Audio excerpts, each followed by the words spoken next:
सम्पूर्ण गुरुवर्गहरूमा नमस्कार र आज हामी स्मार्ट लर्निङ एप यो सिस्टमको प्रयोग कक्षा कोठामा कसरी गर्न सकिन्छ र स्मार्ट प्रयोग गरेर क्लासरुममा कसरी पढाउन सकिन्छ भन्ने विषयमा अध्ययन गर्न गइरहेका छौं।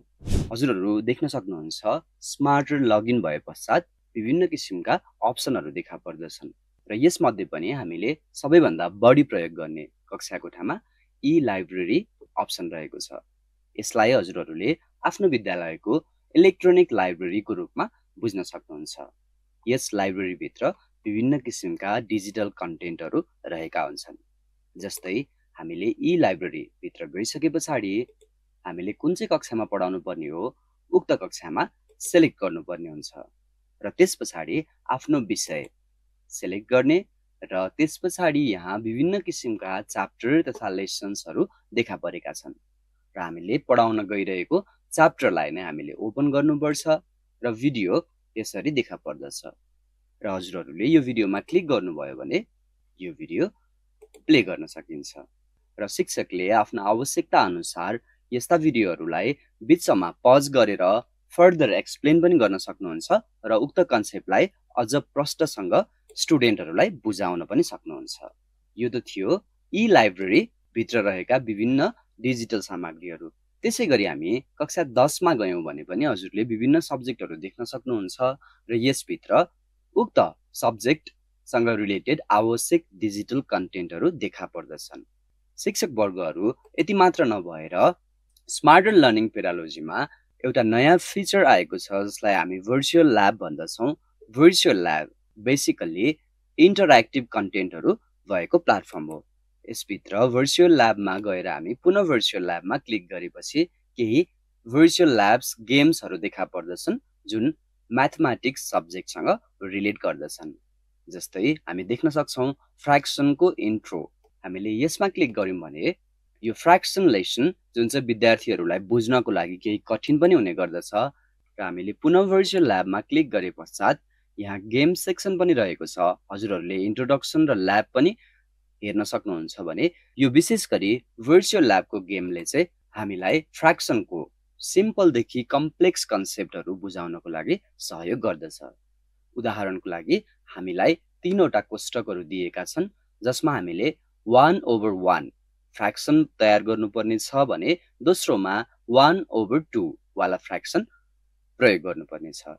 सर्वप्रथम 1/1 भन्नाले एक भागको सिङ्गो एक भाग भन्ने बुझिन्छ। तसर्थ हामीले एउटा सर्कल जसले चाहिँ हाम्रो अगाडिको सर्कललाई फुल्ली कभर गर्दछ भने यो चाहिँ हाम्रो 1/1 फ्र्याक्सन रहेको छ।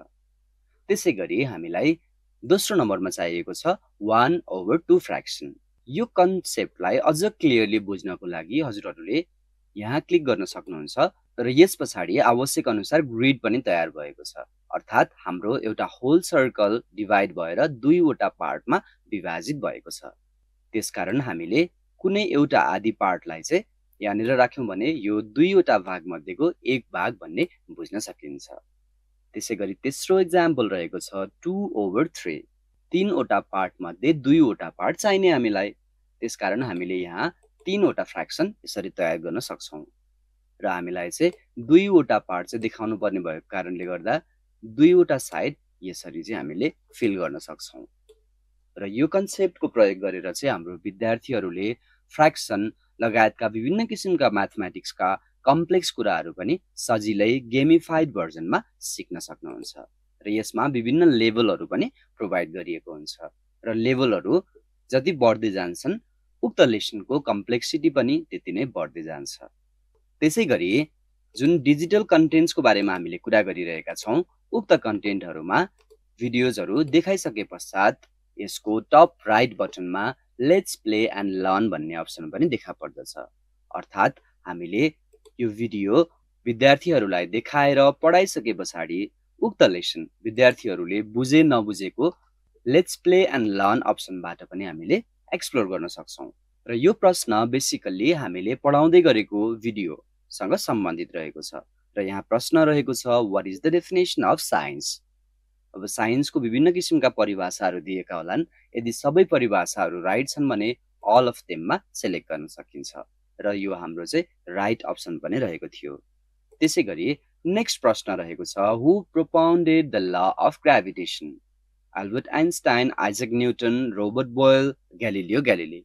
हामी सबैलाई सर आइजक न्युटनले ग्राभिटेसन पत्ता लगाउनु भएको थाहा नै छ। तर यदि हामीले ग्यालिलियो ग्यालिलीमा सेलेक्ट गर्यौं भने रङ एन्सर देखा पर्दछ। र यसरी हामीले विद्यार्थीहरूले उक्त कन्टेन्ट बुझे नबुझेको कुरा सजिलै क्लासरुममा रियल टाइममा पत्ता लगाउन सक्दछौँ। र यो लेट्स प्ले एन्ड लर्नको अन्त्यमा टोटल कतिवटा क्वेसन स्टुडेन्टले सल्भ गर्नुभयो, जसमध्ये कतिवटा करेक्ट एन्सर आयो र कतिवटा एन्सर चाहिँ इनकरेक्ट भयो पनि देखा पर्दछ। र यसले चाहिँ हामीले आफ्नो स्टुडेन्टको रियल टाइम पर्फर्मेन्सलाई त्यति बेला नै परीक्षण समेत गर्न सक्दछौँ। त्यसैगरी स्मार्टरमा रहेको अर्को नवीनतम फिचर रहेको छ फ्लिप लर्निङ।